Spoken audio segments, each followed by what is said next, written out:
ददाति शपदन्तिकम् वन्देऽहं श्रीगुरु श्रीयुतपदकमलं श्रीगुरून् वैष्णवांश श्रीरूपं साग्रजातं सहगण रघुनाथं नितं तं सजीवम्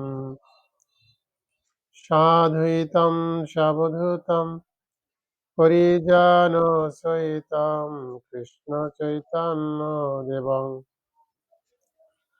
श्रीराधाकृष्णपदानकसगण ललिता श्रीविशाखान्वितांश नमो ॐ विष्णुपदाय कृष्णपृष्ठाय भूतले श्रीमते जयपताका स्वामिनिति नामिने नमो आचार्योपदाय निताय कृपाप्रदायिने गुरुकथा दामोदाय नगरग्रामकारिणे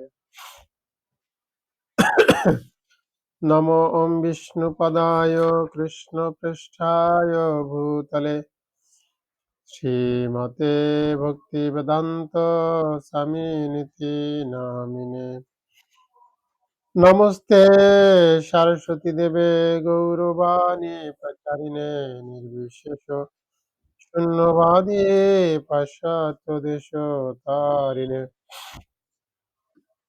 वाञ्छाकल्पतरुभ्यश्च कृपासिन्धुभ्यो एव च पतितानां पावनेभ्यो वैष्णवेभ्यो नमो नमः नमो महावदन्याय कृष्णप्रेमप्रदायते कृष्णाय कृष्णचैतन्य नाम्ने गौरतीष्ठे नमः हे कृष्ण करुणा सिन्धु दीनबन्धु जगत्पते गोपेश गोपिकान्त राधाकान्त नमोऽस्तुते तप्तकाञ्चन गौराङ्गी राधे वृन्दावनेश्वरी वृषभानुसुते देवी प्रणमामि हरिप्रिये নীলাচল নিবাসায় নিত্যায় পরমাত্মনে বলভদ্র সুভদ্রাভং জগন্নাথায় তে নমঃ জয় শ্রীকৃষ্ণ চৈতন্য প্রভু নিত্যানন্দ শ্রী অদ্বৈত গদাধর শিবাসাদি গৌর ভক্তবৃন্দ হরে কৃষ্ণ কৃষ্ণ কৃষ্ণ হরে হরে হরে রাম রাম রাম হরে হরে ওম নমো ভগবতে বাসুদেবায় ওম নমো ভগবতে বাসুদেবায় ওম নমো ভগবতে বাসুদেবায় হরি ওম তৎসৎ জয় শ্রীমদ্ ভগবদ গীতা যথাযথ কি জয় শুধু ভক্ত সুজন সকলকে অনলাইন গীতা ক্লাসে যারা অংশগ্রহণ করেছেন তাদের সকলকে জানাই কৃষ্ণ প্রীতি শুভেচ্ছা। তো আজকে আমাদের এই অনলাইন গীতা ক্লাসের ৩৮তম প্রশ্নোত্তর ৩২তম শ্লোক আমরা অধ্যয়ন করে শ্রবণ করব। তো আজকের প্রশ্ন হচ্ছে শ্রীকৃষ্ণ থেকে আরো কোনো শ্রেষ্ঠ তত্ত্ব আছে কি? এটা সম্ভবত গ্রুপে দেওয়া আছে। শ্রীকৃষ্ণ থেকে আরো কোনো শ্রেষ্ঠ তত্ত্ব আছে কি? আমরা শ্রীমদ্ ভগবদ গীতায় ৭ম অধ্যায় ৭ নম্বর শ্লোকে থেকে এটা আমরা অধ্যয়ন করেছিলাম। সবাই কি করে ৭ম অধ্যায় ৭ নম্বর শ্লোক।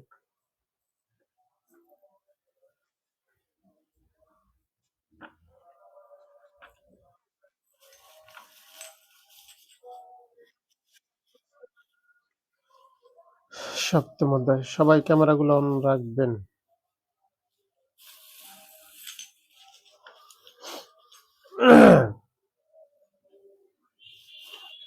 মত্ত পরতরম নান্নাৎ কিঞ্চিদন্তি ধনঞ্জয় ময়ি সর্বমিদং প্রোক্তম সূত্রে মণিগণ ইব। মত্ত পরতরম নন্যৎ কিঞ্চিদন্তি ধনঞ্জয় ময়ি সর্বমিদং প্রোক্তম সূত্রে মুনিগণা ইব। অনুবাদ সবাই করবেন। হে ধনঞ্জয়, আমার থেকে শ্রেষ্ঠ আর কেউ নেই। সূত্রে যেমন মণিসমূহ গাঁথা থাকে, তেমনই সমস্ত বিশ্ব আমাতে ওতপ্রোতভাবে অবস্থান করে। আপনারা ক্যামেরাগুলোকে একটু অন করেন, আর কেউ একজন অনুবাদটা একটু পড়েন।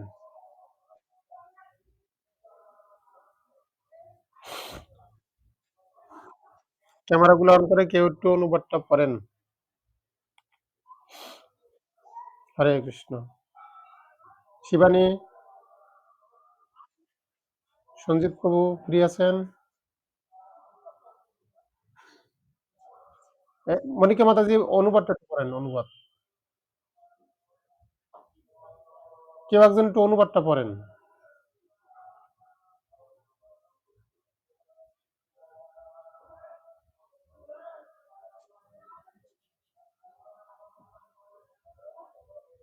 হরে কৃষ্ণ।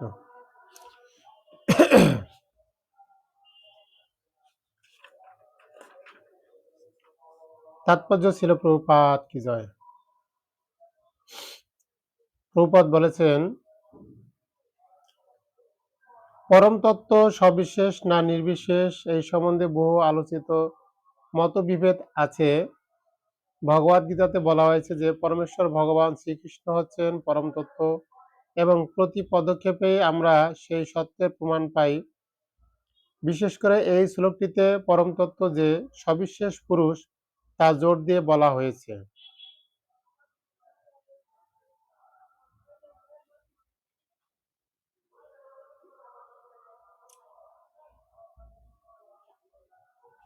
পরমেশ্বর ভগবান শ্রীকৃষ্ণ হচ্ছেন পরম তত্ত্ব এবং প্রতি পদক্ষেপে আমরা সেই সত্যের প্রমাণ পাই। বিশেষ করে পরমেশ্বর ভগবান সবিশেষত্ব সম্বন্ধে ব্রহ্ম সংহিতাতে বলা হয়েছে, ঈশ্বর পরম কৃষ্ণ সচ্চিদানন্দ বিগ্রহ, অর্থাৎ পরম তত্ত্ব পরম পুরুষ ভগবান হচ্ছেন শ্রীকৃষ্ণ, তিনি হচ্ছেন সমস্ত আনন্দের উৎস।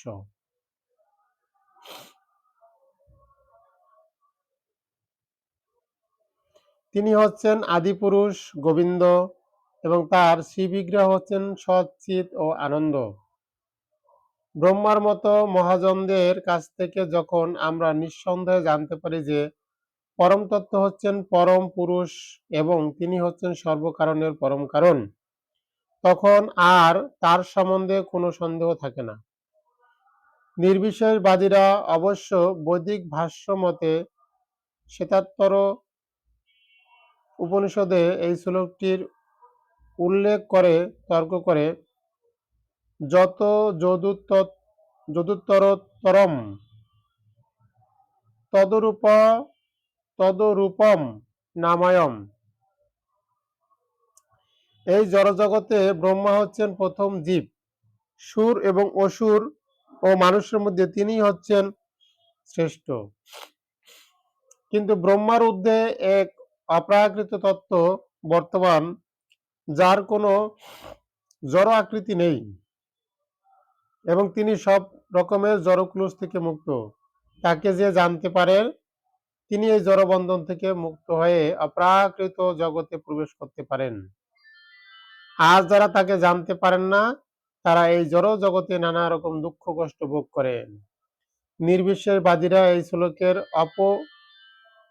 অরূপম শব্দটির উপরে বিশেষ গুরুত্ব আরোপ করে, কিন্তু এই অরূপম শব্দটির অর্থ নির্বিশেষ নয়। এর দ্বারা ভগবানের সচ্চিদানন্দময় অপ্রাকৃত রূপকে নির্দেশ করা হয়েছে, যা ব্রহ্ম সংহিতার উপরে উদ্ধৃত অংশ ব্যক্ত হয়েছে। আমি এই পরমেশ্বরকে জানি, যিনি সর্বতোভাবে সংসারের সকল অজ্ঞানতার অন্ধকারের অতীত। যিনি তাকে জানেন, তিনি কেবল জন্ম মৃত্যুর বন্ধন থেকে চিরতরে মুক্তি পেতে পারেন। এই পরম পুরুষের জ্ঞান ব্যতীত আর কোনো উপায়ের মুক্তি লাভ করা যায় না। এই পরম পুরুষের অতীত আর কোনো সত্য নেই। কেননা তিনি হচ্ছেন সর্বশ্রেষ্ঠ। তিনি ক্ষুদ্রতম থেকে ক্ষুদ্রতর এবং তিনি মহৎ মহত্তম থেকেও মহত্তর। একটি গাছের মতো মৌনভাবে অধিষ্ঠিত রয়েছেন এবং তিনি সমস্ত পরম বোমকে আলোক উদ্ভাসিত করে রেখেছেন। একটি গাছ যেমন তার শিকড় বিস্তার করে, তিনিও তেমনি তার বিভিন্ন শক্তিকে বিস্তৃত করেছেন। এই সমস্ত শ্লোক থেকে আমরা অনায়াসে এই সিদ্ধান্তে উপনীত হতে পারি যে পরমেশ্বর ভগবানই হচ্ছেন পরম তত্ত্ব, যিনি তার জড় ও চিন্ময় অনন্ত শক্তির প্রভাবের সর্বব্যাপ্ত। অর্থাৎ ভগবানের থেকে আর শ্রেষ্ঠ তত্ত্ব এই জগতে নেই।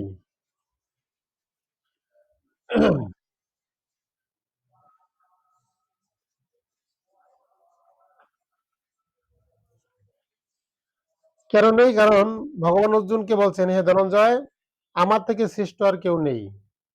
কেন নেই? সূত্রে যেমন মণিসমূহ গাঁথা থাকে, তেমনি সমস্ত বিশ্বই আমাতে ওতপ্রোতভাবে অবস্থান করেন। অর্থাৎ ভগবান থেকে যদি আর কেউ শ্রেষ্ঠ ব্যক্তি থাকতো, তাহলে আমরা গতকালকে শ্রবণ করছি যে তাহলে ভগবানের নিয়ন্ত্রণে কেউ থাকতো না। যেহেতু আমরা ভগবানের নিয়ন্ত্রণাধীন, তাই ভগবান হচ্ছে আমাদের সকলের চেয়ে শ্রেষ্ঠ। তাই শ্লোকে তাই ভগবান বলছেন, যেহেতু আমার থেকে শ্রেষ্ঠ আর কেউ নেই, তাই সকলে কি আছেন? যে আমাতেই অবস্থিত রয়েছেন। সবাই ভগবানেই অবস্থান করে। হরে কৃষ্ণ। আমরা পরের শ্লোকে চলে যাব। এবার প্রশ্ন হচ্ছে ৩৯ নম্বর প্রশ্ন। ভগবানের ত্রিগুণময়ী মায়ার দ্বারা আবদ্ধ জীব কিভাবে সেই জড়বন্ধন অতিক্রম করবে? মানে এই ভগবানের মায়া, কি মায়া? দৈবী হেষা গুণময়ী মম মায়া দুরত্বয়া। অর্থাৎ এই যে মায়াটা রয়েছেন, এটা ভগবানের দান বা ভগবানের সৃষ্ট। তো ভগবান আমাদেরকে তার সেই মায়া দিয়ে বিস্তার করে রেখেছেন, আবৃত করে রেখেছেন। তো এই আবৃত আমরা কি করে এই আবৃতটাকে কেটে বা মায়া থেকে আমরা মুক্তি লাভ করতে পারি, সে বিষয়ে এখন আলোচনা হবে। তো তাই এখানে প্রশ্ন হচ্ছে ভগবানের ত্রিগুণময়ী মায়ার দ্বারা, ত্রিগুণ বলতে সত্য রজ তম। এই ত্রিগুণময়ী মায়ার দ্বারা আবদ্ধ জীব, জীবগণ এই ত্রিগুণের দ্বারা আবদ্ধ রয়েছেন। কিন্তু কিভাবে সেই জড়বন্ধন অতিক্রম করতে পারবে? এই ত্রিগুণের দ্বারা আবদ্ধ থেকেও জীবগণ কিভাবে তাকে অতিক্রম করতে পারবে? তো এইটা রয়েছেন আমাদের সপ্তম অধ্যায় ১৪ নম্বর শ্লোকে। আমরা সবাই এখন ১৪ নম্বর শ্লোকে চলে যাব। সবাই কৃপা করে একটু গীতাটা বের করবেন। ১৪ নম্বর শ্লোক। আর সবাই কৃপা করে একটু বলুন। দৈবী হেষা গুণময়ী মম মায়া দুরুত্তয়া মামো বজে প্রপদন্তে মায়ামেতম তরন্তি তে। দৈবী হেষা গুণময়ী মম মায়া দুরুত্তয়া মামেব যে প্রপদন্তে মায়ামেতম তরন্তি তে। পড়তে অনেক ভালো লাগে না? হরে কৃষ্ণ। আপনারা সবাই ক্যামেরাগুলা অন রাখবেন। ক্যামেরা। হরে কৃষ্ণ। আমার ক্যামেরা বন্ধুরা সবাই ক্যামেরাগুলাকে অন করতে হবে। যদি আপনাদের দেখতে ভালো না লাগে তাহলে সুন্দর, সুন্দর ড্রেস পরে এরপরে আপনারা ক্যামেরাগুলার অন করবেন। ঠিক আছে?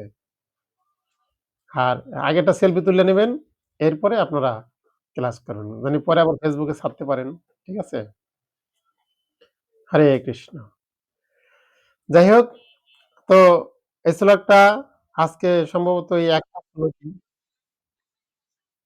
এই একটা শ্লোকে আমরা বিস্তারিতভাবে জানবো। আপনাদের সাউন্ড গুলো আমি খুলে রেখেছি যাতে আপনাদের সাথে কথা বলতে পারি। কিন্তু আপনারা আমার সাথে কথা বলেন না। কথা বলেন বাড়িতে যারা আছে তাদের সাথে। আমি কি দোষ করছি আমি এটাই খুঁজে পাইলাম না। হরে কৃষ্ণ। ১৪ ৭ এর ১৪ হুম।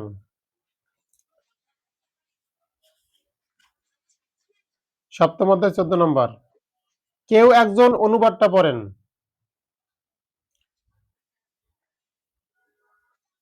কেউ একজন অনুবাদটা পড়েন।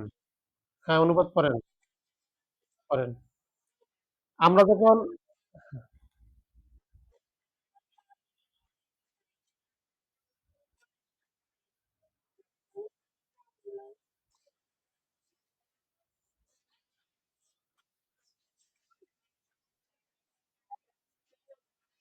জি বল। আর কেউ পড়তে চান?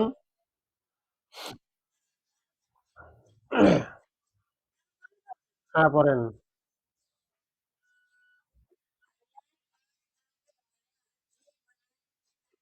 হুম,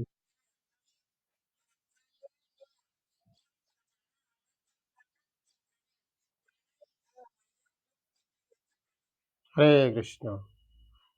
তার মানে এই অনুবাদের ভিতরে অনুবাদ তো অ্যাকচুয়ালি আ হেডলাইন। আমরা এখান থেকে মোটামুটি বুঝতে পারি যেখানে বলা আছে ভগবান বলছেন, "আমার এই দৈবী মায়া, হ্যাঁ? ত্রিগুণাত্মিকা।" মানে ভগবান যে মায়াটা দিয়েছেন, দৈবী মানে দেবী। দৈবী মায়া হচ্ছে ত্রিগুণাত্মিকা। ৩ টা গুণ নিয়ে এই মায়াটা সৃষ্ট। যেমন দৈবী বলতে দেবী বুঝাইছে। কোন দেবী? মায়ার দেবী কে? দুর্গা দেবী। বোঝা গেছে? আর ত্রিগুণাত্মিকা বলতে কি বোঝানো হয়েছে? দুর্গা দেবীর হাতেরটা কি রয়েছেন বড়? হ্যাঁ? কি রয়েছেন ওটাকে কি বলা হয়? ত্রিশূল। ওই ৩ টা গুণ, ৩ টা শুল। এই ৩ টা শুল দিয়ে তিনি কি করে রাখেন? আবৃত করে রাখেন এইভাবে। অর্থাৎ মায়া দিয়ে হ্যাঁ, আবৃত করে রাখেন। অর্থাৎ কি হয়? যে এই ত্রিশূলটা তিনি কাদের প্রতি প্রয়োগ করেন? যারা অসুর, আসরিক ভাবসম্পন্ন, যাদের আ ভগবত তত্ত্ব জ্ঞান নেই। তো তিনি তাদেরকে কি করেন? এই ত্রিশূল দিয়া হুম? এজন্য ভগবান বলছে, "আমার এই দৈবী মায়া ত্রিগুণাত্মিকা।" হ্যাঁ? ত্রিগুণ সমন্বিত। হ্যাঁ? যেমন এই ৩ টা গুণ আছে সৎ, রজ, তম। এই ৩ টা গুণ। গুণ মানে দড়ি বা রশি বা রজ্জু। হ্যাঁ? আর রজ্জুটা সোনার হোক, রূপার হোক, রজ্জু মানেই রজ্জু। যেমন বলা হয়ে থাকে, জুতো যদি ৳১,০০,০০০ হয় এবং স্বর্ণেরও হয়, সেটির স্থান পায়ের নিচেই হয়। হুম? ঠিক এরকম রজ্জু মানেই হচ্ছে রজ্জু। ওটার কাজই হচ্ছে কাউকে বাঁধবে। বোঝা গেছে? সেটা স্বর্ণের হোক, কাউকে স্বর্ণের দড়ি দিয়ে বাঁধা হোক, রূপার দড়ি দিয়ে বাঁধা হোক, আর পাটের দড়ি দিয়ে বাঁধা হোক। বাঁধা মানেই হচ্ছে বাঁধা, বন্ধন। বোঝা গেছে? তো এখানে বিশেষত্ব হচ্ছে এই ভগবান বলেছেন, "তা দুরতিক্রমণীয়া।" অর্থাৎ এই মায়াকে অতিক্রম করা খুব কঠিন। যেহেতু এই মায়াটা কে দিছেন? ভগবান। বোঝা গেছে? যে ভগবানের মায়াটা কিরকম? আমরা দেখি যে ভগবান যখন বৃন্দাবনে লীলাবিলাস করেছিলেন, কি লীলা? তিনি মাটি খেয়েছিলেন, মাটি। হ্যাঁ? এই মাটি খাওয়ার পরে যে বলরাম কৃষ্ণকে মাটি খেতে দেবে না, এক হাত দিয়া মাটি খাচ্ছেন, বলরাম গিয়ে আরেক হাত ধরছেন। তো এক হাত বলরাম ২ হাত দেয়, কৃষ্ণের ১ হাত ধরছে। কৃষ্ণের আরেক হাতে মাটি, খালি হাতটা, ও মাটি খেয়েছে। কৃষ্ণকে বলরাম টেনে একদম মায়ের কাছে নিয়ে আসছে। এসে বলছে, "মা মাটি খেয়েছে। কানু মাটি খেয়েছে।" তখন কৃষ্ণকে জিজ্ঞেস করছে, "বাবা তুমি মাটি খেয়েছো?" বলছে, "না।" এখন বলরাম বলতেছে ঝুট বলছে। মানে মিথ্যা কথা বলছে। তো পরে কি হলো? তো মা বলছে, "তাহলে তুমি হা করো আমি দেখি তুমি মাটি খেয়েছো কিনা?" তো যখন মা যশোদা এই কৃষ্ণের মুখের ভিতরে তাকিয়েছিলেন, তখন কি দেখছিলেন? কৃষ্ণের মুখের ভিতরে এই সমস্ত বিশ্ব ব্রহ্মাণ্ড তিনি দর্শন করছিলেন। হ্যাঁ? এটা তিনি বাস্তবিক পক্ষে দর্শন করেছেন। কিন্তু এই দর্শন করার পরে একটু পরে কি করেছেন? ভগবান তার এই যোগমায়ার দ্বারা হ্যাঁ, মাঝ দশার দ্বারা সেই সমস্ত কিছু ভুলাই দিছেন। হরি বল! বোঝা গেছে? তারপরে আবার কি হয়েছে? হ্যাঁ, এরকম কৃষ্ণকে কি করেছেন এই আ তৃণাবতাসুর তিনি এসে তাকে উপরে নিয়ে যান। মানে বিভিন্ন লীলা। তারপরে এক ফল, হ্যাঁ? তিনি এই ফল বিক্রি করে তার জীবন অতিবাহিত করেন। তো একদিন এই ফল আলী ঘুরতে এই বৃন্দাবনের তাজা ফল নিয়ে তিনি এই নন্দ মহারাজের বাড়িতে আসছেন। তখন নন্দ মহারাজ এবং যশোদা মা সেই ফলগুলো দেখে খুব খুশি হয়েছেন এবং তারা তাকে যথাযোগ্য তার মূল্য দিয়ে সেই ফলগুলোকে তিনি রেখেছেন। কৃষ্ণ তখন অনেক ছোট। কৃষ্ণ চিন্তা করলেন কৃষ্ণ বলছেন যে, "আমিও ফল চাই।" হ্যাঁ? তিনি বলে কি করেছেন, দৌড়ে গিয়ে ১ মুঠ ধান এনেছেন, ধান। তো একটা বাচ্চা ছেলের মুঠটা কতটুকু হতে পারে? তো ধান এনে এখন তিনি তাকে দিচ্ছেন। তাও আবার অর্ধেকটা টানতে পড়ে গেছে। তো তিনি যে ১ মুঠ ধান দিচ্ছেন আর দিয়ে তিনি কান্না করছেন। মানে এইটুকু ধান দিলে তিনি আমাকে কি দিবে? তখন ওই ফলালি তিনি অনেকগুলো ফল কৃষ্ণকে দিয়েছেন। এই কটা ধান দেওয়ার ফলেও ফলালি তাকে অনেকগুলো ফল দিয়েছেন। আর কৃষ্ণ তাতে এত খুশি হয়েছেন, খুশি হয়ে কি করেছেন? তার ঝুড়ি যত আম আর যত ধান সবগুলোকে তিনি মানিরত্ন করে দিছেন। মণিমাণিক্য করে দিছেন। তো এটা যখন আবার কে দেখছেন? হ্যাঁ? নন্দ মহারাজ দেখছেন আর যশোদা মা দেখছেন। হ্যাঁ? তো এটা তো ভগবান ছাড়া এটা কারো পক্ষে করা সম্ভব না। তখন বলতেছে, "হ্যাঁ, এ তো ভগবানের কাজ।" কিন্তু কিছুক্ষণ পরে তারা বলতেছে, "না, এটা বিষ্ণুর কৃপা বা মায়া।" মানে এটা যে কৃষ্ণ করছে সেটা তারা একটু পরে ভুলে গেছে। কিভাবে? না কৃষ্ণ তার যোগমায়ার দ্বারা সমস্ত কিছু আবৃত করে দিছেন। যাতে কৃষ্ণ তাদের কাছ থেকে এই ভগবান সম্পর্কের ভালোবাসাটা না পায়, যাতে সন্তান সম্পর্কের ভালোবাসাটা পায়। এজন্য কৃষ্ণ কি করেছেন? তাদেরকে আবার এই যোগমায়ার দ্বারা আবৃত করে দিয়েছেন। কিন্তু এখানে ভগবান যে মায়ার কথা বলছে এটা যোগমায়া নয়, এটা হচ্ছে মহামায়া। বোঝা গেছে? মহামায়া মানে দুর্গা দেবী। জনং দেহি, তপং দেহি, বিদ্যাং দেহি। হ্যাঁ? আমরা দুর্গা দেবীর কাছে এগুলা চাই। আর দুর্গা দেবী সবকিছু দিয়ে একদম বলছে সবকিছুই পাবে। কিন্তু কি পাবে না? কৃষ্ণকে তোমরা জানতে পাবে না। বোঝা গেছে? যে কৃষ্ণকে তোমরা বুঝতে পারবে না। তোমরা যা চাচ্ছ তোমাদের সবকিছু দেওয়া হবে। কিন্তু তোমরা এটার মাধ্যমে ডুবে থাকবে। তো এই যে মায়া, এই মায়ার দ্বারা কি করেন? আমাদেরকে আবৃত করে রাখেন। কিন্তু প্রকৃতপক্ষে কেউ যদি দুর্গা দেবীর কাছে তিনি এখান থেকে মুক্ত হতে চায়, বোঝা গেছে? তাহলে তিনি আমাদের পথটাকে অনেক সহজ করে দেন। আমাদের উপর থেকে তার এই ত্রিশূলটা, হ্যাঁ? এই ত্রিগুণের থেকে মানে মায়া শক্তির যে শুলগুলো, পথগুলো তিনি আমাদের কাছ থেকে সরিয়ে নিবেন। আর তাহলে দেবী কেন? দেবতা না হয়ে দেবী কেন হলো? দেবী এইজন্য হয়েছেন, তিনি তো মা, জননী। অর্থাৎ তার কাছে যদি কেউ এই জড়জগতের কোন সম্পদ না চেয়ে কৃষ্ণ ভক্তি চায় বা এই জড়জগৎ থেকে মুক্ত হওয়ার পন্থা এই মাতা দুর্গা দেবীর কাছে প্রার্থনা করেন, তখন যেহেতু আমরা তার সন্তান, তিনি সহজেই আমাদেরকে সেই কৃপা দান করবেন। এজন্য বলছে যাতে ভগবান বলছে যাতে কেউ যদি এই জগৎ থেকে মুক্ত হতে চায়, তবে তুমি তাদেরকে সহায়তা করবে। হুম? আর এই সহায়তা করার মনোভাবটা বিশেষ করে কাদের বেশি থাকে? ন্যাচারাল চিহ্নযুক্ত এই মন, এটা মায়েদেরই হয়। এইজন্য দিচ্ছে ভগবান বলছে, "আমার এই দৈবী মায়া ত্রিগুণাত্মিকা এবং তা দ্রুতিক্রমণীয়। এটাকে অতিক্রম করা খুব কঠিন, সম্ভব না।" তাহলে এখানে বলছেন, আমাদের প্রশ্নটা ছিল, ভগবানের এই ত্রিগুণময়ী মায়ার দ্বারা আবদ্ধ জীব কিভাবে সে জড়বন্ধন থেকে মুক্ত হতে পারে? অর্থাৎ ত্রিগুণের দ্বারা যারা আমরা আবদ্ধ রয়েছি, তারা আমরা কিভাবে মুক্তি লাভ করতে পারি? সে পন্থাটা এখানে বর্ণনা করা হয়েছে। যেহেতু আমরা আবদ্ধ রয়েছি, মুক্তি লাভের পন্থা এখন বর্ণনা করা হবে। হরে কৃষ্ণ। তা মুক্তি লাভের পন্থা হচ্ছে কি? ভগবান বলেছেন, কিন্তু হুম? কিন্তু যারা আমাতে প্রপত্তি করে, কিন্তু যারা আমাকে প্রপত্তি করে তারা এই মায়া উত্তীর্ণ হতে পারে। অর্থাৎ যারা ভগবানকে আশ্রয় করেন, ভগবানের শরণাগত হয়, একমাত্র তারাই এই মায়া থেকে মুক্ত হতে পারেন। কেন? মায়া হচ্ছে কৃষ্ণের পশ্চাৎ দেশে ধাবমান। মানে মায়া হচ্ছে কোনটা? হ্যাঁ, কৃষ্ণের পৃষ্ঠদেশ মানে পিঠ, পিছন সাইডটা। হুম? কৃষ্ণের পৃষ্ঠদেশ হচ্ছিল মায়া। আর এটাকে বলা হয়েছে ভগবানের যে ছায়াটা পড়ে ছায়া, আমাদের আলোর সামনে দাঁড়ালে যে আমাদের ছায়াটা পড়ে, এই ছায়াটা হচ্ছে এই মায়া।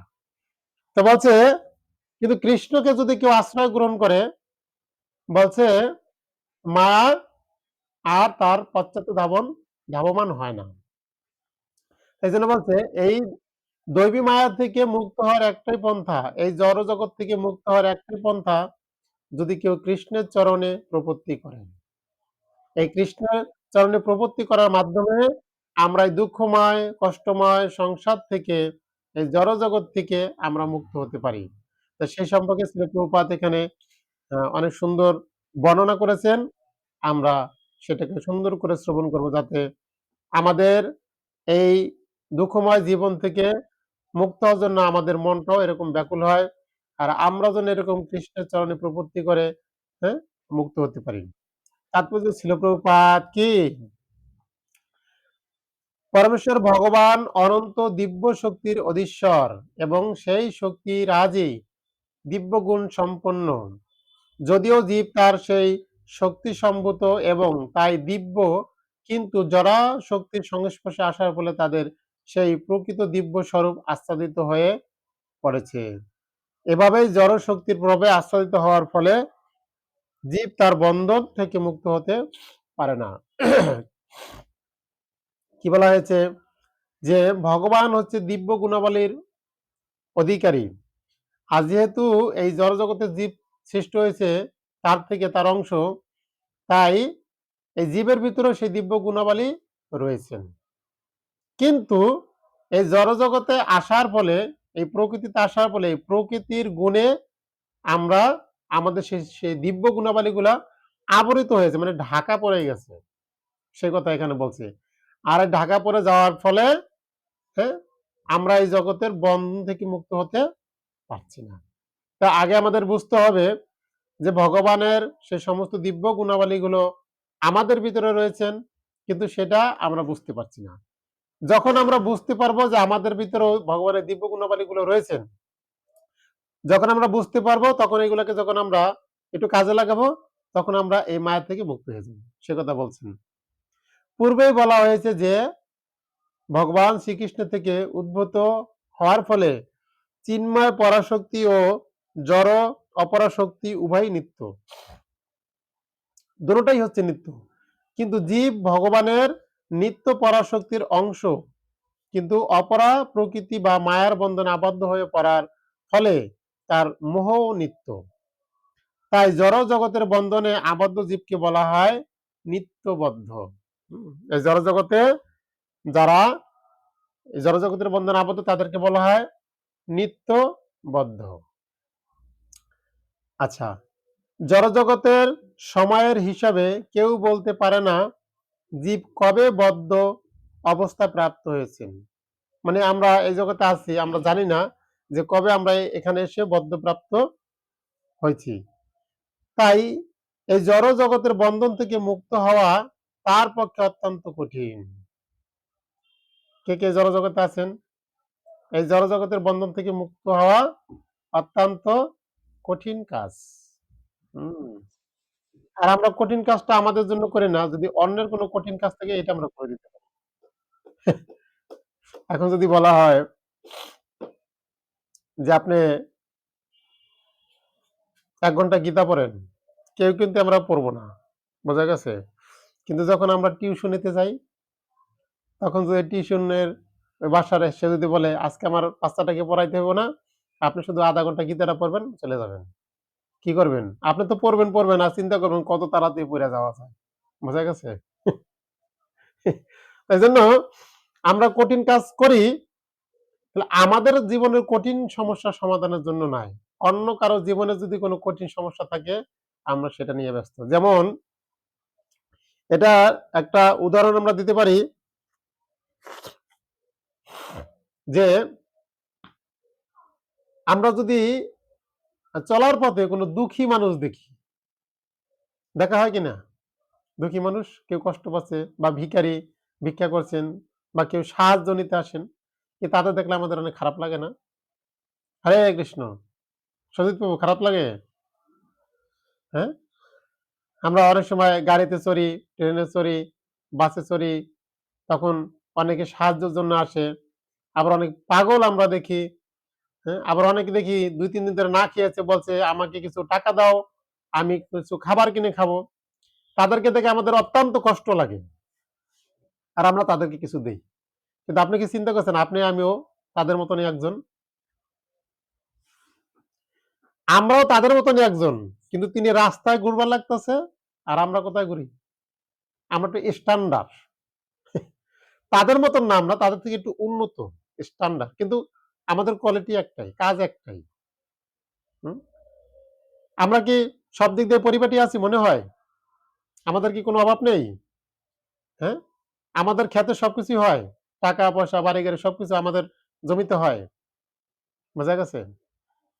তাহলে আমরা অন্যের কঠিন সমস্যার সমাধান করার জন্য আমরা প্রস্তুত।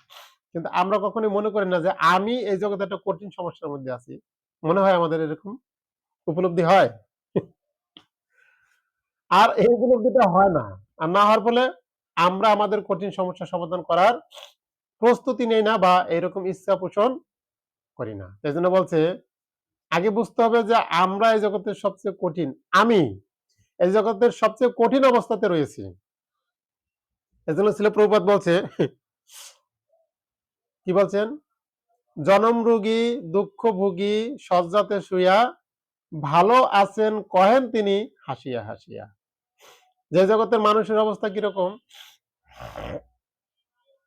যে একজন ব্যক্তি তিনি হাসপাতালে বেডে শুয়ে আছেন। তো তার ছেলেকে জিজ্ঞাসা করছে, "বাবা, তুমি আজকে কেমন আছো?" "না, আমি ভালো আছি।" "কি ভালো আছি? কালকে আমি খেতে পারিনি, আজকে একটু খেতে পেরেছি। কালকে আমি বিছানা থেকে উঠতে পারিনি, আজকে তো উঠতে পেরেছি। হুম? আজকে একটু হাঁটতে পেরেছি। আমি ভালো আছি।" তো প্রভুপাদ বলছেন যে এই হাসপাতালের বেডে শুয়েও যদি তিনি বলেন যে আমি ভালো আছি, তাহলে তিনি কোন অবস্থাতে থাকলে তিনি বুঝবেন যে আমি ভালো নেই? ওখানে ওখানে বসে যদি উপলব্ধি না হয় যে আমি ভালো নেই, তাহলে কোন পরিস্থিতিতে পড়লে আমরা বুঝতে পারবো যে আমি ভালো নেই? বোঝা গেছে? হাসপাতালে কি মানুষ ওখানে রেস্ট করার জন্য যায়? হ্যাঁ? বোঝা গেছে বিষয়টা? তো ওখানে বসে আমরা আমাদের চিন্তা কিরকম? না, আমি ভালো আছি।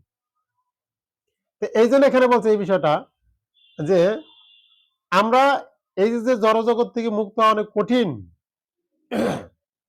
কিন্তু আমার এটা উপলব্ধি হচ্ছে না। আমি বুঝতে পারছি না। কিন্তু অন্যের একটু সমস্যা দেখলে মনে করি তিনি কত কঠিন সমস্যায় পড়ছে না। আমি যদি একটু সহযোগিতা করি তাহলে তিনি হয়তোবা তার কঠিন সমস্যা থেকে মুক্ত হবেন। প্রকৃতপক্ষে কি তাই? প্রত্যেকের জীবনে এই একটাই কঠিন সমস্যা আছে। কি সমস্যা? এই জড়জগৎ থেকে মুক্ত হওয়াই ছিল কঠিন সমস্যা। প্রভুপাদ আরেকটা উদাহরণ দিয়েছেন যে আমরা অনেকের উপকার করতে চাই, মঙ্গল করতে চাই। কিভাবে? বলছে কেউ যদি সমুদ্রের ভিতরে পড়ে যায়, এখন তিনি ডুবে যাচ্ছেন। হ্যাঁ? এই গীতার ভিতরে আছে এই উদাহরণটা আপনারা পড়বেন পাবেন। তো তার উপকার করতে চান। কি উপকার? না, তুমি তো ডুবে যাচ্ছ, তাহলে এখন কিছু খাবার খাও। তুমি অনেক সময় সাঁতার কাছো, তোমার এখন খুব খিদা লেগেছে। একটু খাবার দিলেন। না, তুমি তো জলের ভিতরে আছো, শীতের ভিতরে তোমার অনেক ঠান্ডা লাগতেছে। না, তোমার একটা সোয়েটার দেই, একটা কম্বল বা ব্ল্যাঙ্কেট দেই। উপকার করতে চাই। বোঝা গেছে? তারা যদি পোশাক দেন, তারা যদি খাবার দেন, এগুলা কি তার প্রকৃতপক্ষে উপকার? না। প্রকৃত উপকার হচ্ছে কি? না, তাকে ওখান থেকে যদি কেউ তুলে নেয়, এটা হচ্ছে তার জন্য প্রকৃত উপকার। তাহলে এই যে আমরা অন্যদের উপকার করতে চাই, নিজের তো খবর নাই। বোঝা গেছে? তাহলে আমি যে তারে ৳১০ দিয়ে বা তারে একদিন খাবার দিয়ে মনে করতেছি, নিজেরে মনে করতেছি আমি উপকার করছি। তার মানে আমি একটা পুণ্যের কাজ করছি, মরলে স্বর্গে যাবো। মনে হয় না এরকম? না, আপনি তো মরলে স্বর্গে যাবেন। যার উপকার করছেন হে কোথায় যাইব?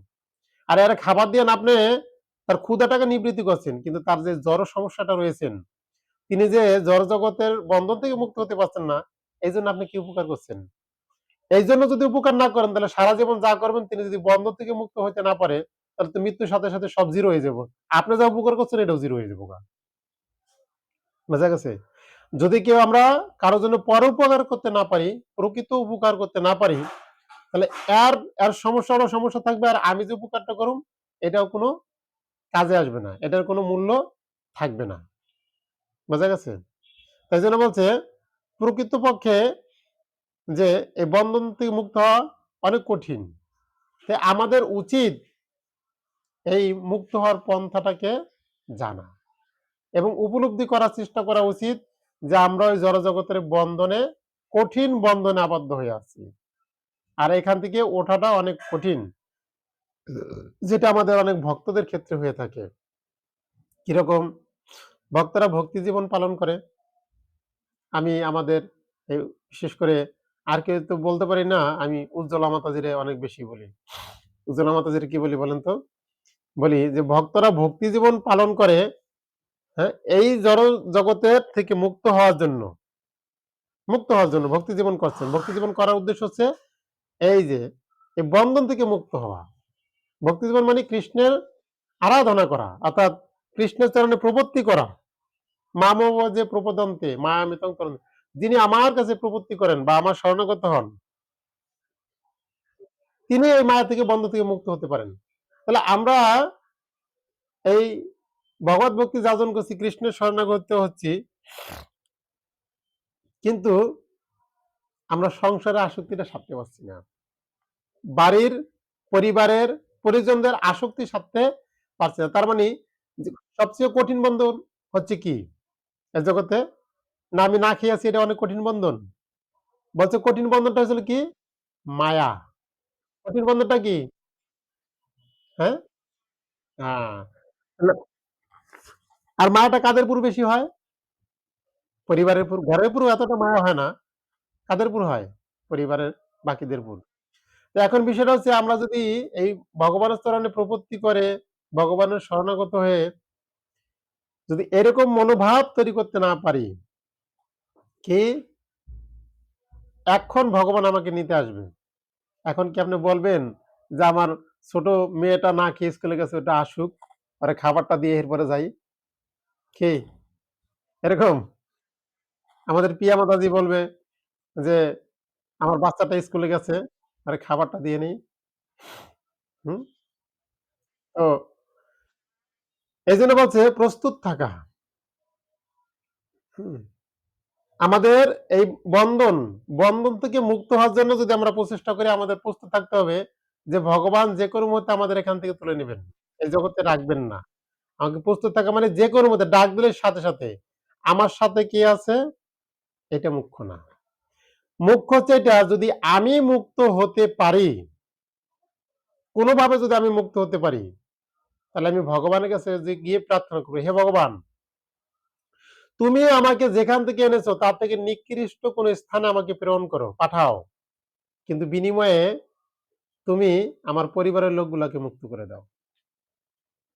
বোঝা গেছে? আমাদের স্বীকৃতির দ্বারা যদি আমরা এই বন্ধন থেকে মুক্ত হতে না পারি, কিন্তু নিজেকে প্রস্তুত রাখতে হবে যে এই বন্ধন থেকে মুক্তর জন্য যখন যে আমাকে ডাক দেবে এখান থেকে মুক্ত হওয়ার জন্য। আপনি এই পরিবারের থেকে ৫ মিনিট বেরোইয়া ভগবানের সেবা কাজে আপনি দিন কাটাবেন।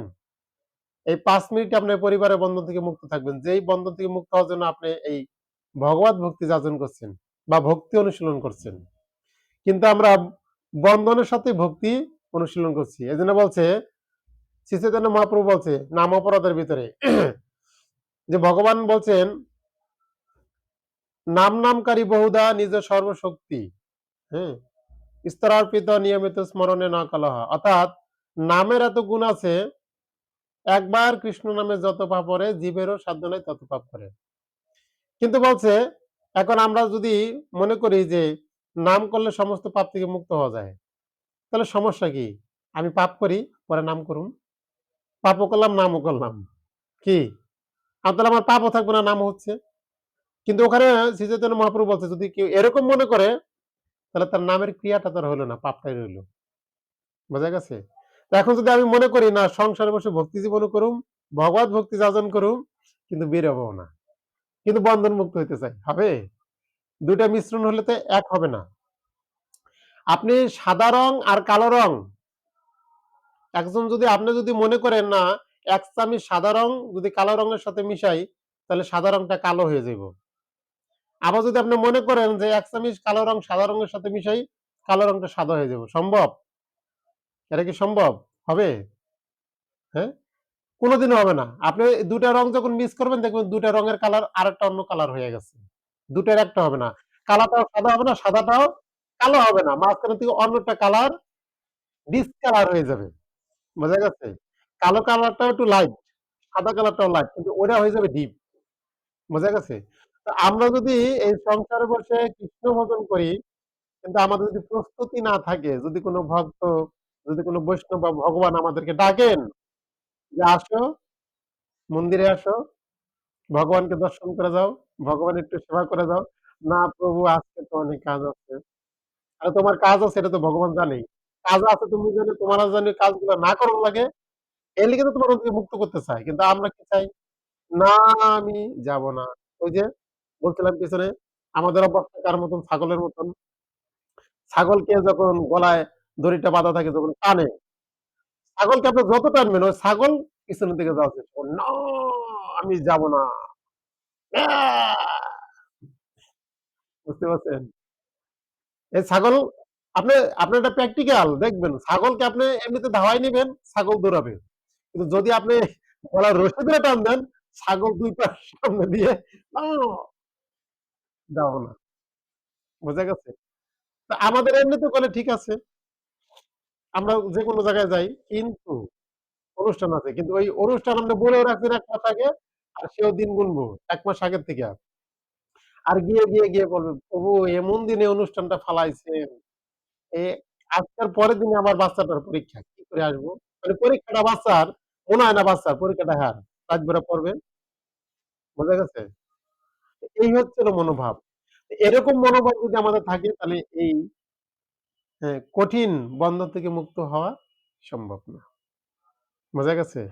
এজন্য বলছে ভগবান কিন্তু এখানে খুব সহজ পন্থা দিছে। যদিও এই বলছে এই দৈবী মায়া ত্রিগুণতে কিন্তু দূরতিক্রমণীয়া।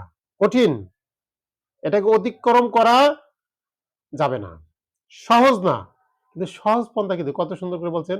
কিন্তু যারা আমাতে প্রপত্তি করেন তারাই এই হ্যাঁ, মায়া থেকে মুক্ত হতে পারেন। ভালোবাসার সহিত বলছেন।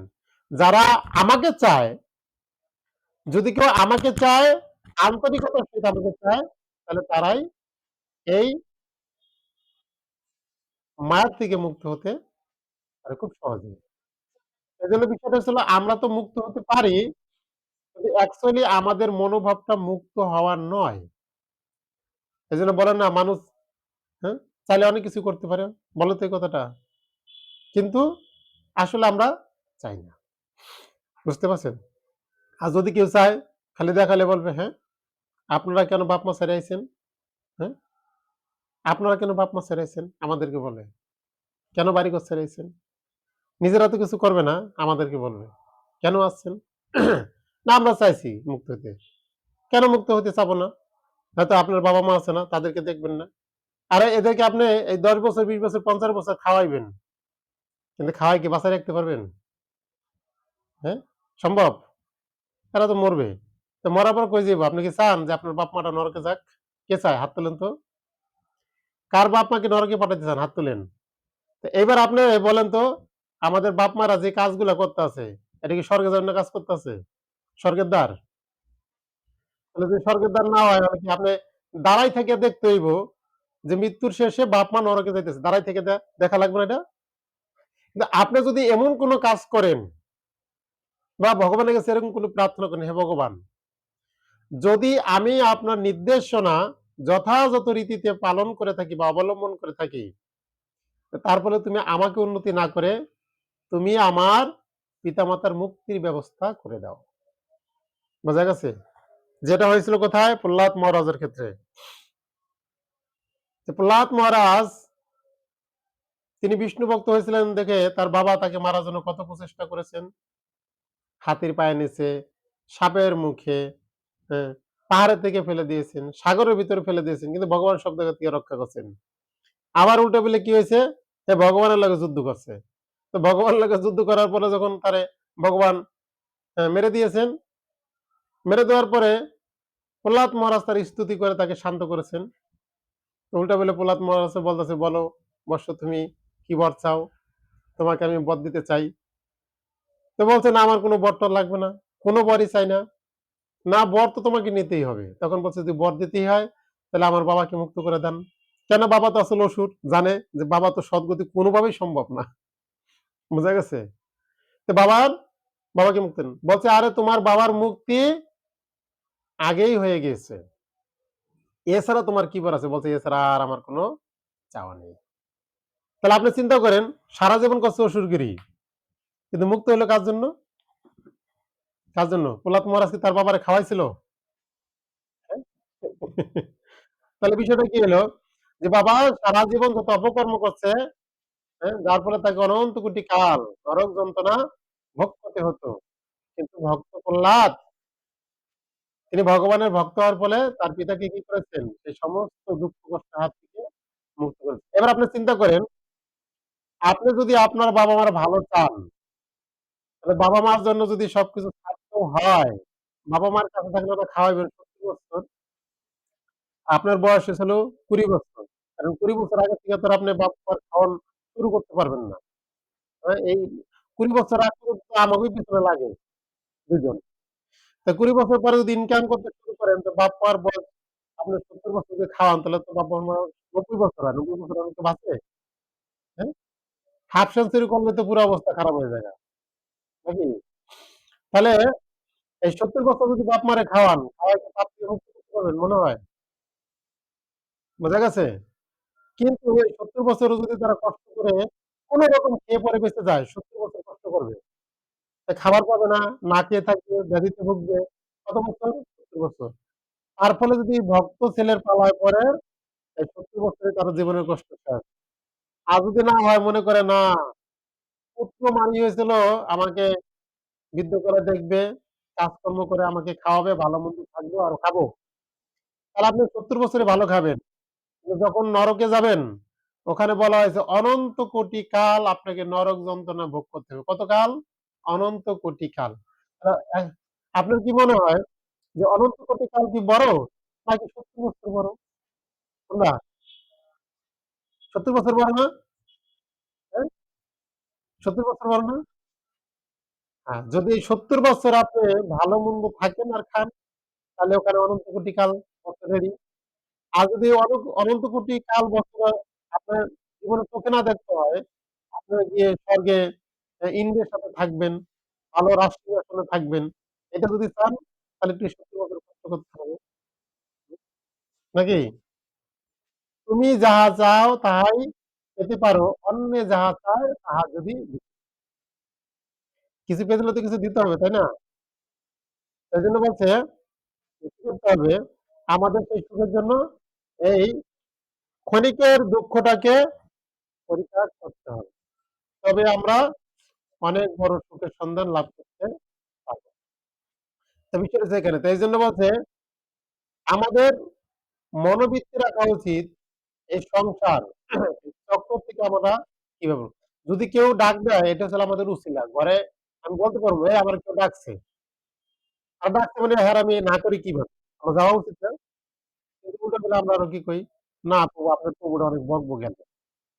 ঠিক না বলি কি মাতাজি?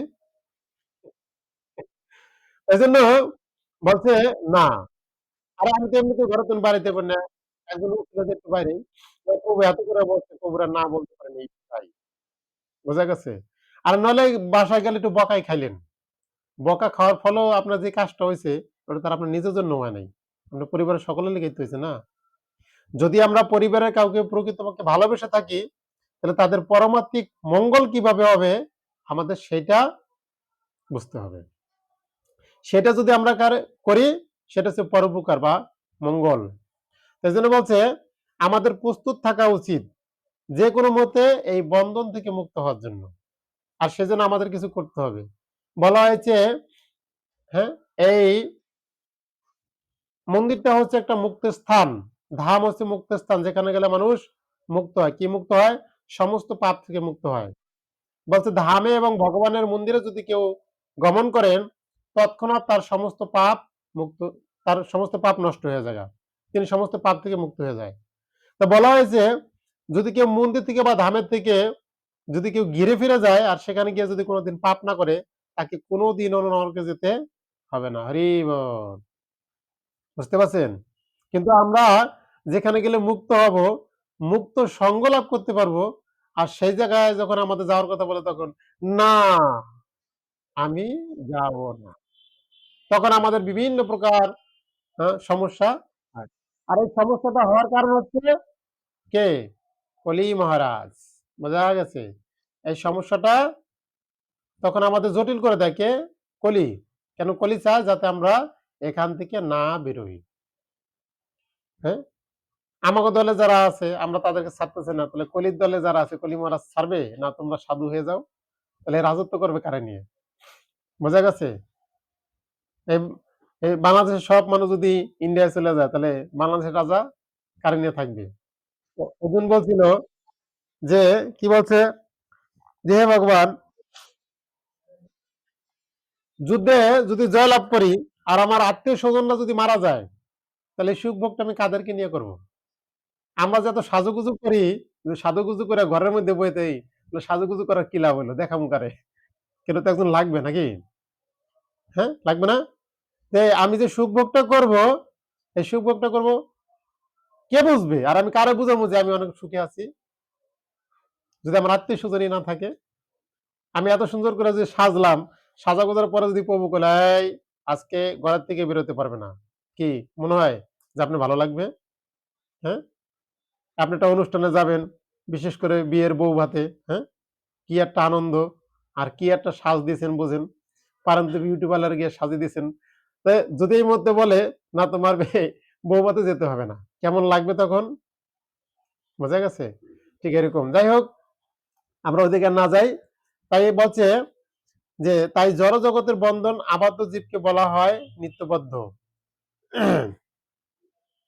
এখানে বলছেন যে, জড়জগতের বন্ধন থেকে মুক্ত হওয়া তার পক্ষে অত্যন্ত কঠিন। জড় প্রকৃতি যদিও ভগবানের অনুৎকৃষ্ট শক্তি, তবুও পরমেশ্বর ভগবানের পরম ইচ্ছার দ্বারা পরিচালিত হওয়ার ফলে ভগবানের উৎকৃষ্ট শক্তি জীব তাকে অতিক্রম করতে পারে না বা তার প্রভাব থেকে মুক্ত হতে পারে না। অনুৎকৃষ্ট জড়শক্তি মায়াকে ভগবান এখানে দৈবী বলে অভিহিত করেছেন। অনুৎকৃষ্ট মায়া শক্তি অর্থাৎ যে মায়া শক্তিটি আছে এটা নিকৃষ্টা, উৎকৃষ্টা না। ভগবানের ২ প্রকার শক্তি রয়েছেন। উৎকৃষ্ট মায়া শক্তি, নিকৃষ্ট মায়া শক্তি। উৎকৃষ্ট মায়া শক্তিটা হচ্ছিল কি মায়া? যোগমায়া। এই যোগমায়াটা কোথায় কাজ করে? বৃন্দাবনে। যখন আপনি বৃন্দাবনে যাবেন তখন আর বৃন্দাবন থেকে আপনার আসতে মন চাবে না। আর যখন এই জড়জগতে আসবেন তখন আর বৃন্দাবনে যেতে মন চাবে না। বোঝা গেছে? ভগবানের ২ প্রকারের মায়া। উৎকৃষ্ট আর নিকৃষ্টা।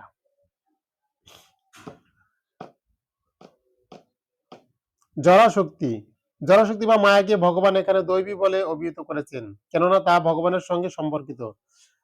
ভগবানের ইচ্ছাশক্তির দ্বারা পরিচালিত হওয়ার ফলে এই অপরা প্রকৃতি নিকৃষ্ট হওয়া সত্ত্বেও অদ্ভুতভাবে সৃষ্টি এবং বিনাশের কাজ করে চলছে। এই সম্বন্ধে বেদে বলা হয়েছে, "মায়াং তু প্রকৃতিম বিদ্যান্ময়েনম তু মহেশ্বরম।" মায়া যদিও মিথ্যা অথবা অনিত্য, তবুও মায়ার অন্তরালে রয়েছেন পরম জাদুকর, পরম পুরুষ ভগবান। যিনি হচ্ছেন মহেশ্বর, পরম নিয়ন্তা। কি বলছে? মায়া হচ্ছে মিথ্যা ও অনিত্য। মায়া শব্দের অর্থ কি কেউ বলতে পারেন? মায়া শব্দের অর্থ? মায়া, মায়া শব্দের অর্থ হচ্ছে যা কিছু নয়। যা কিছু নয় তার নাম হচ্ছে মায়া। যা কিছু নয় এটা মানেই হচ্ছে কি? যেমন যখন আপনারা দেখবেন, আপনারা যখন কখনো হাই রোডে গাড়ি নিয়ে যাবেন বা গাড়িতে করে যাবেন, খেয়াল করবেন যে বাসের থেকে আপনারা অনেক দূরে তাকাবেন। মনে হইতেছে কি এই রাস্তার উপরে